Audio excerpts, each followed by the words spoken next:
What's going on, everyone? Today is January 13th. Happy New Year. In this video, we're going to talk about what an escrow or an impound account is.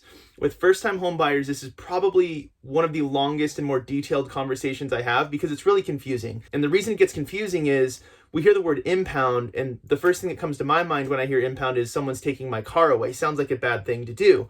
And then with escrow, you're going to work with an escrow company like Fidelity Title, Chicago Title, Old Republic Title. Those are all kind of escrow companies. And so what people think is by setting up the escrow account, Fidelity, Chicago, whoever my escrow company is going to be responsible for making my property tax and homeowners insurance payments.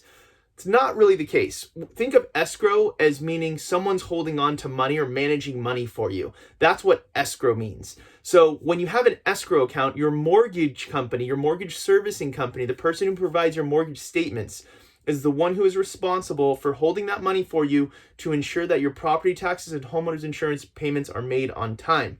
Now, some people look at it and think it's a fee because when you elect, it's up to you to decide to do that in most cases. If you decide you want an escrow account, your closing costs will be higher because they have to set up the account. Now, again, if you elect to have an escrow account, and the cases that it's not an option, if you put less than 10% down, you are required to have an escrow account.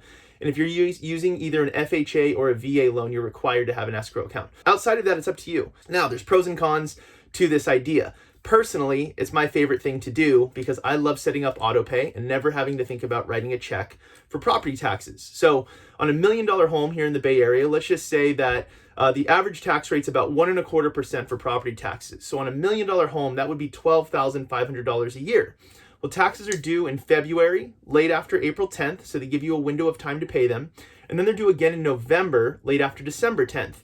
So basically, if you said, I'm going to pay the taxes on my own, I'm going to pay my insurance on my own, it would be your responsibility to write a check for about $6,000 to the county in February and again in November within those time frames. Some people like doing that. People that get paid bonus or restricted stock units or that just like to budget and plan on their own go, cool, I'm just going to pay it on my own, no problem. I'm not personally that guy. I love setting up auto pay. I don't want to think about it, and it's done and it's managed. I don't want to write a check. So it's personal preference. So let me walk through an example. I try to describe this as, think of it like a checking account. If you went to the bank today to open up a new checking account, they say, hey, Sean, thanks for opening up the account. To make sure it doesn't go negative, we need you to put $200 into this account and you can transfer it in. It's the same concept as a checking account. So I pulled a sample from a closing document to go over with you guys. So I'm going to show you that now. And I think it'll help it to make more sense so you can understand how basically all that's happening is money's coming in, money's going out when it's due, and you always have a running balance, and it's always your money. What we're looking at here is someone's actual escrow account statement. This is what is sent to them when they are signing their final closing document. So it lets you know exactly how it's going to work.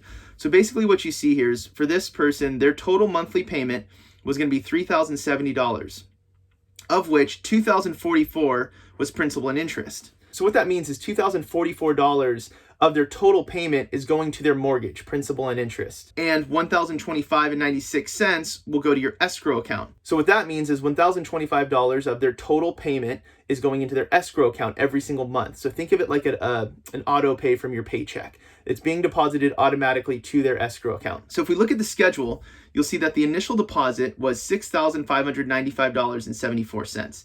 And that is where I say the closing cost increase. So for this person, their closing cost included that amount of $65.95.74. Now, why? Why do they have to bring in an extra $6,600? It gives you a great breakdown. It shows that the first payment for this person is going to be February 1st. And on February 1st, they'll deposit $1,025.96 into their escrow account. And their new balance will be $76.21. And then in March, they're going to have another $1,000 come in. But also in March, the mortgage company has to write a check for those taxes. And for this example, the taxes are $57.15. Had they not collected that amount, they wouldn't have had $57.15 to write the check. They would have been negative in the account. So that's why they collect what they collect. They're also writing a check for the homeowner's insurance. If we look at April 1st, another $1,025 comes in, and now the account balance is lower. So you can see that you have your deposits just like a paycheck deposit would be, and then you have your debits, and there's only 3 debits a year. You have insurance once a year, and then you have property taxes twice a year, and you always have your running balance. And remember, this is always your money. It doesn't belong to the bank. So if you pay off your mortgage, whether you refinance or you win the lottery and just pay it off entirely, or you sell your home, you're going to get whatever's in that account back. Whatever the balance is yours on that date. So if we look at this, let's just say that we paid off the mortgage in September. In September, the balance is $8,207. So when that mortgage gets paid off, you're going to receive a check, typically about 30 days after closing, in the amount of $8,207 because that was always your money. So they're always holding on to it. So again, looking at it like a checking account, think of it as if you closed a checking account. Whatever the balance is in that checking account, when you close it, you get it back. Same concept applies here.